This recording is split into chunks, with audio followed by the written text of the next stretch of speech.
Un libro es uno de los objetos más mágicos que el ser humano haya creado jamás. En él, una mente penetra en la nuestra a través del tiempo y del espacio.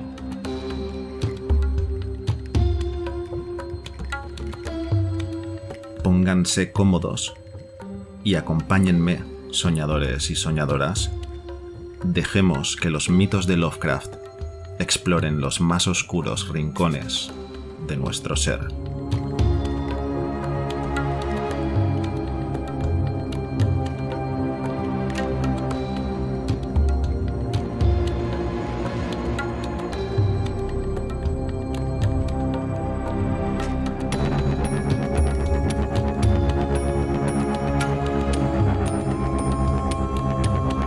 La bestia de la cueva.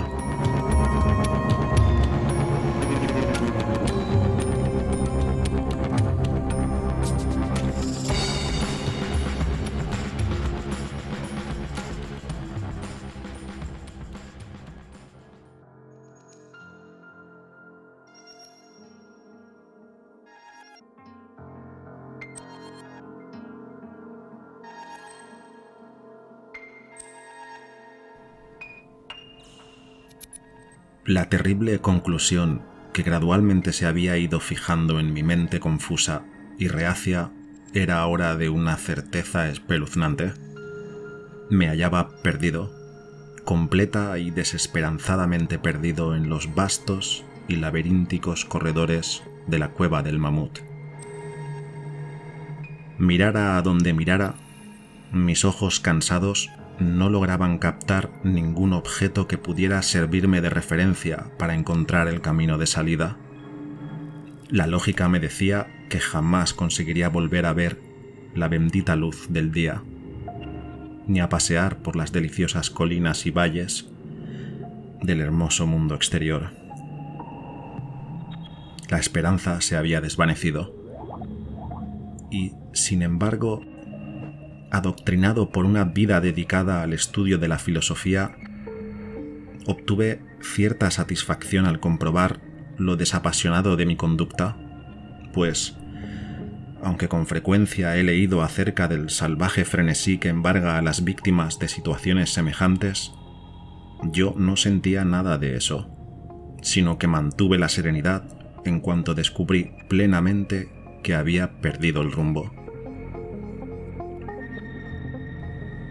Ni tan siquiera el pensar que podría haber estado vagabundeando más allá de los límites de un posible rescate me hizo abandonar mi compostura ni un solo instante. Si tenía que morir, reflexioné que estas terribles, aunque majestuosas, cavernas se convirtieran en un sepulcro bienaventurado, como el de cualquier camposanto, idea que me aportaba más tranquilidad que desesperación. La muerte por inanición sería mi destino último. No tenía dudas sobre eso.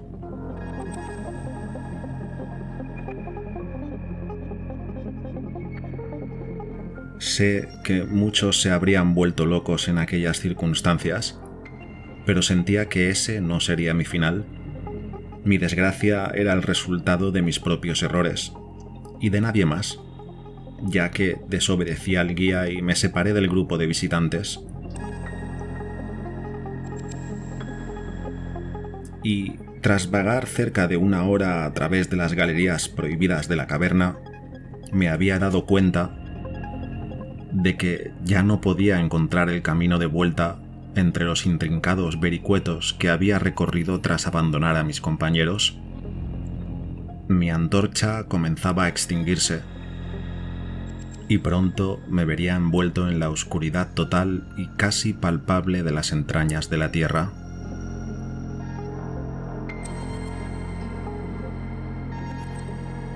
Mientras seguía alumbrado por la luz menguante y temblorosa, me imaginé despreocupado cuáles serían las circunstancias exactas de mi indudable final. Recordaba las historias que había escuchado sobre una colonia de leprosos que, tras tomar posesión de esta gruta gigantesca, debido a la aparente pureza del aire de aquel mundo subterráneo, a su temperatura uniforme y estable, al aire puro y a su pacífica tranquilidad, se habían topado, en lugar de todo lo anterior, con una muerte extraña y horrenda.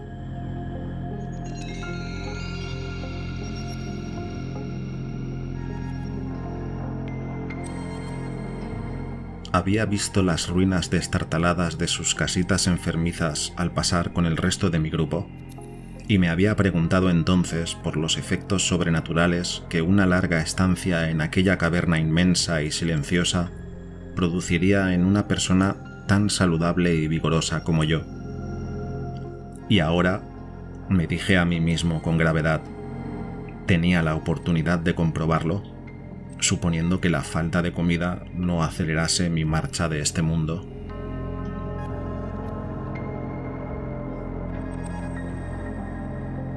Cuando los últimos destellos intermitentes de la antorcha dieron paso a la negrura, decidí no dejar sin remover ninguna roca, ni descuidar ninguna posible vía de escape, de manera que me puse a chillar con toda la fuerza de mis pulmones, lanzando una serie de gritos enérgicos con la vana esperanza de llamar la atención del guía. Y sin embargo, mientras aullaba, sabía de corazón que mis gritos no obtendrían respuesta, y que mi voz, engrandecida y multiplicada por las innumerables paredes rocosas del negro laberinto en el que andaba perdido, no llegaría a más oídos que los míos. Pero de pronto, mi atención se vio atraída por el sonido de unas pisadas blandas que, me imaginaba, se acercaban hacia mí sobre el suelo rocoso de la caverna. ¿Acaso mi salvación iba a llegar tan pronto? ¿Habían sido, pues, totalmente infundados mis espantosos temores, y el guía, tras advertir mi inexplicable ausencia del resto del grupo, había seguido mi rastro a través de aquel laberinto calcáreo? Según afloraban a mi mente todos esos pensamientos felices, estuve a punto de ponerme a gritar otra vez, con la esperanza de acelerar mi rescate. Pero, de pronto, mi alegría se tornó en espanto al seguir escuchando, ya que mi agudo sentido del oído aumentaba aún más por el silencio total de la cueva. Comunicó a mi mente entumecida la terrible e inesperada certeza de que aquellas pisadas no se parecían a las de ningún ser humano. En medio de la quietud sobrenatural de esa región subterránea, los pasos del guía calzado con botas habrían sonado como una serie de golpes secos y penetrantes. Aquellas pisadas, sin embargo, resultaban blandas y sigilosas, como las zarpas almohadilladas de algún felino. Además, a veces, si escuchabas con atención, me parecía distinguir el avance de 4 pies en lugar de 2.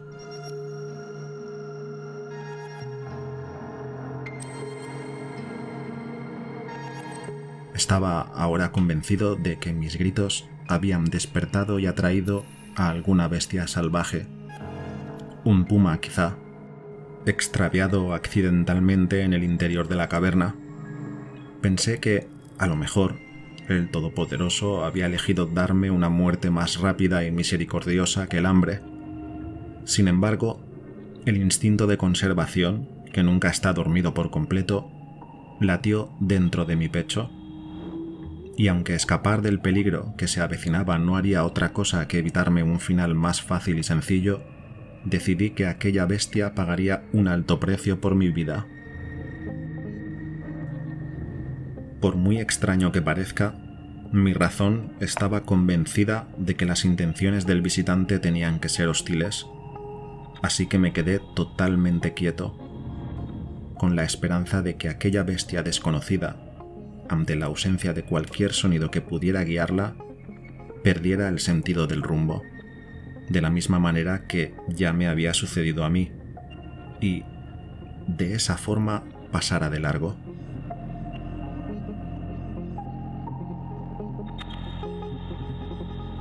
Pero mis esperanzas no estaban destinadas a cumplirse, ya que las extrañas pisadas avanzaron a un ritmo constante, lo cual demostraba que el animal había captado mi rastro, que, en una atmósfera totalmente libre de las influencias exteriores como la que había en la caverna, podía ser seguido, sin duda, desde una gran distancia.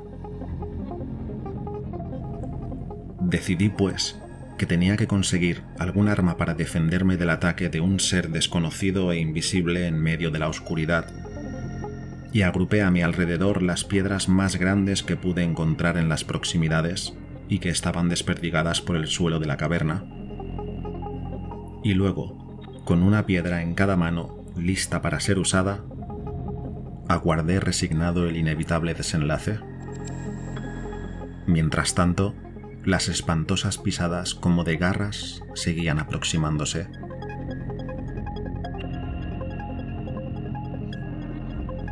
En verdad, la conducta de aquella criatura resultaba de lo más extraña. La mayor parte del tiempo, los pasos parecían ser producidos por una especie de cuadrúpedo que caminara con una extraña ausencia de ritmo entre las extremidades traseras y delanteras. Y sin embargo, durante breves y poco frecuentes intervalos, me daba la sensación de que tan solo dos de sus extremidades se hallaban envueltas en el proceso de locomoción. Me preguntaba contra qué clase de bestia iba a enfrentarme. Debía de tratarse, decidí, de algún desdichado animal que había pagado un alto precio por su curiosidad en investigar una de las entradas de la espantosa caverna, quedando confinado de por vida en estos interminables laberintos. Sin duda, tenía su sustento a base de los peces ciegos, murciélagos y ratas que moraban en la caverna, así como de los peces ordinarios que chapoteaban en las bocas del río Verde y que se comunican de alguna manera oculta con las aguas de la caverna. Distraje mi terrorífica espera con grotescas conjeturas acerca de las alteraciones físicas que podían haberse producido en el cuerpo de aquella bestia durante su estancia en la gruta, recordando las atroces apariencias con las que la tradición local describía a los tísicos que habían fallecido después de residir un largo espacio de tiempo en la gruta. Luego me vino a la cabeza de golpe que, aunque fuera capaz de matar a mi enemigo, jamás conseguiría ver su verdadera forma, ya que mi antorcha se había consumido mucho antes y no disponía de fósforos. La tensión mental se hizo espantosa.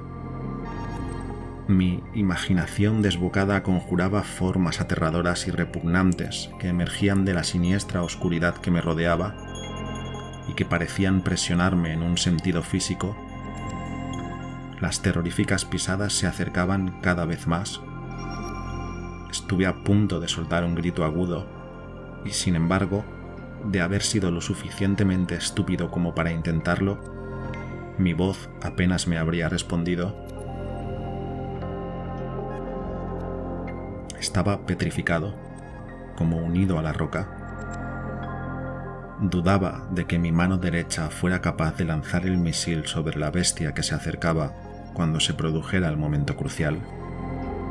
El inexorable pat, pat, con el que sonaban los pasos de la criatura, se encontraba ahora a la vuelta de la esquina, muy, muy cerca.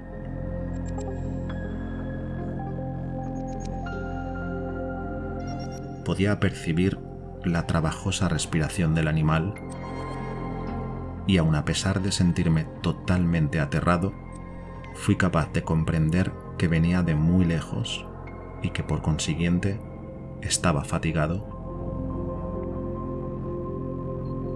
De repente el hechizo se rompió.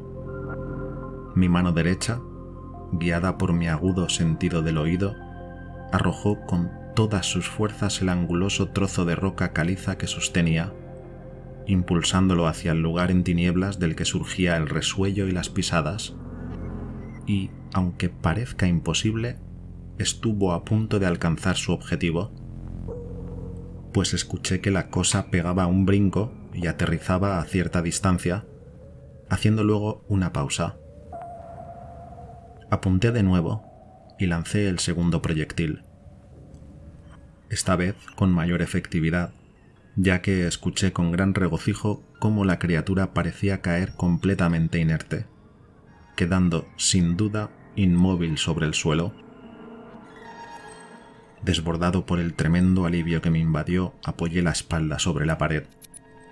La respiración seguía sonando con pesadas y difíciles inspiraciones y exhalaciones, por lo cual deduje que tan solo había conseguido herir a la criatura, y entonces cualquier deseo de examinar a la cosa se esfumó.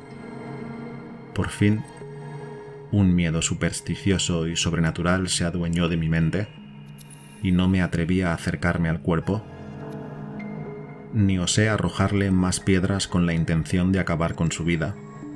En lugar de eso, eché a correr con todas mis fuerzas en la misma dirección por la que había venido, o al menos eso es lo que creía en mi frenético estado de ánimo. De pronto escuché un ruido, o mejor, una sucesión de ruidos regulares. Al poco se convirtieron en una serie de golpeteos metálicos y agudos. Ahora no había duda. Se trataba del guía. Y entonces me puse a gritar, a aullar, a vociferar. Incluso chillé de alegría al contemplar cómo los techos abovedados iban iluminándose con los destellos resplandecientes que yo sabía producidos por la luz de una antorcha que se aproximaba.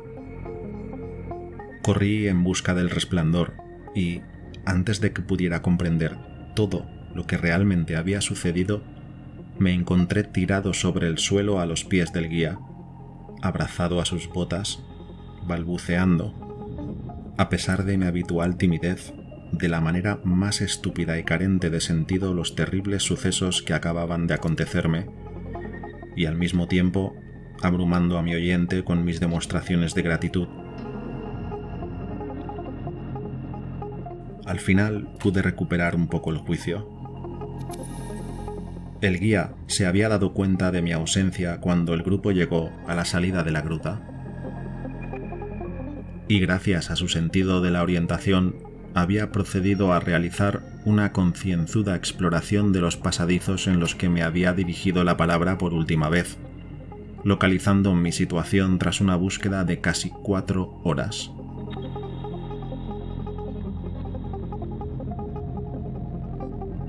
Una vez me hubo contado todo esto, yo, envalentonado por la luz de su antorcha y por su compañía, empecé a pensar en la extraña bestia a la que había dejado herida un poco detrás, en medio de las tinieblas, y le sugerí que nos acercáramos a investigar, con la ayuda de la débil luz, qué clase de criatura había sido mi víctima. Así que volví sobre mis pasos, esta vez con el coraje que me transmitía el estar acompañado, y me dirigí al lugar de mi terrible experiencia.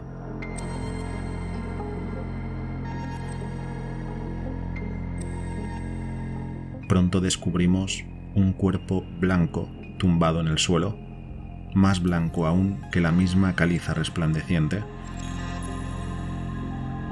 Avanzando con gran cuidado, ambos lanzamos una exclamación de asombro al mismo tiempo, pues de todas las monstruosidades que pudiéramos haber contemplado en nuestras vidas, aquella era sin duda la más extraña de todas. Parecía tratarse de una especie de mono antropoide de grandes proporciones, escapado quizá de alguna feria ambulante.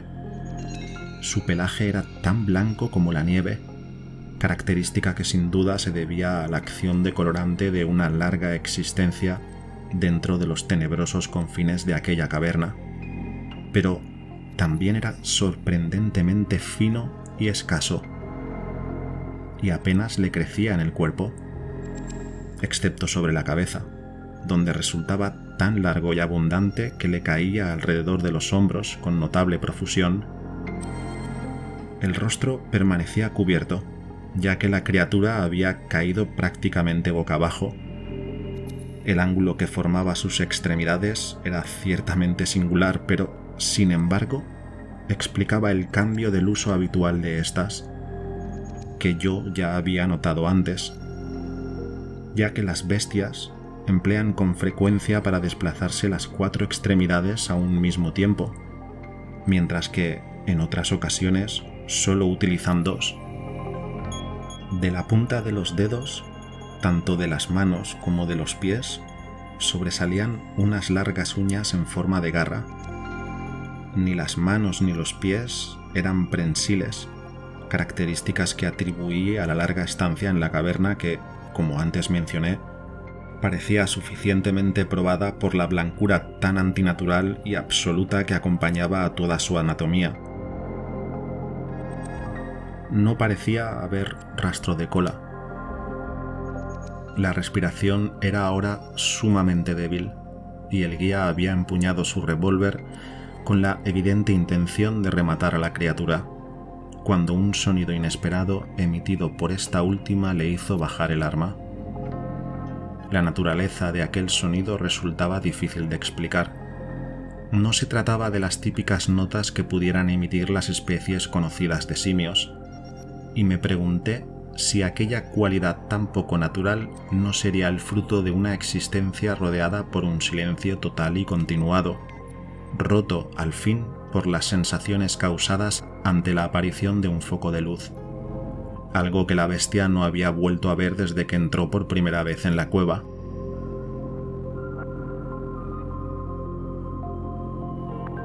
El sonido, que yo apenas podría clasificar como una especie de chapurreo gutural, proseguía débilmente.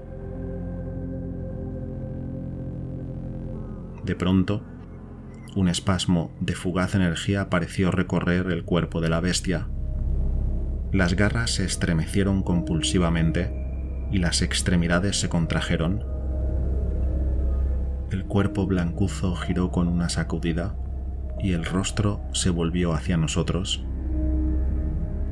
Durante unos instantes me sentí tan abrumado por el horror que revelaban aquellos ojos que no me percaté de nada más. Eran negros aquellos ojos, profundos y tremendamente negros, y contrastaban en todo su espanto con aquel pelaje y aquel cuerpo tan blancos como la nieve. Igual que los de cualquier otro morador de las cavernas, estaban profundamente hundidos dentro de las órbitas y carecían por completo de iris. Según fui observando con mayor proximidad, descubrí que las cuencas se encontraban enmarcadas en un rostro de mandíbula menos prominente que la de cualquier mono normal, y que resultaba infinitamente más peludo. La nariz era muy diferente. Mientras contemplábamos la visión sobrenatural que teníamos delante de los ojos, los gruesos labios se entreabrieron y dejaron escapar varios sonidos, tras lo cual aquella cosa se sumió en la quietud de la muerte.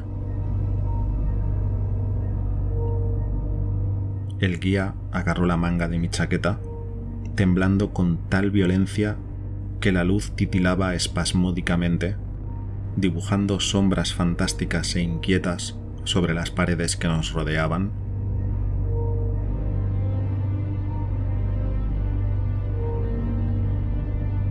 No me moví lo más mínimo, sino que me quedé inmóvil y rígido, con los ojos llenos de espanto y la mirada fija en lo que tenía delante.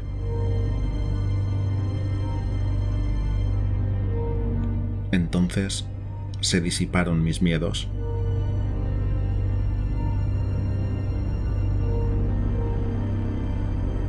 Y fueron reemplazados por el asombro, el horror,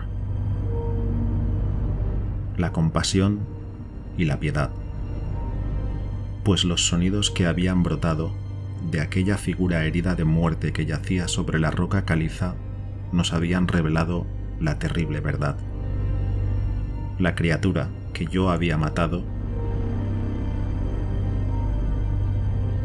la extraña bestia de la insondable cueva, era ¿O había sido en tiempos remotos un hombre?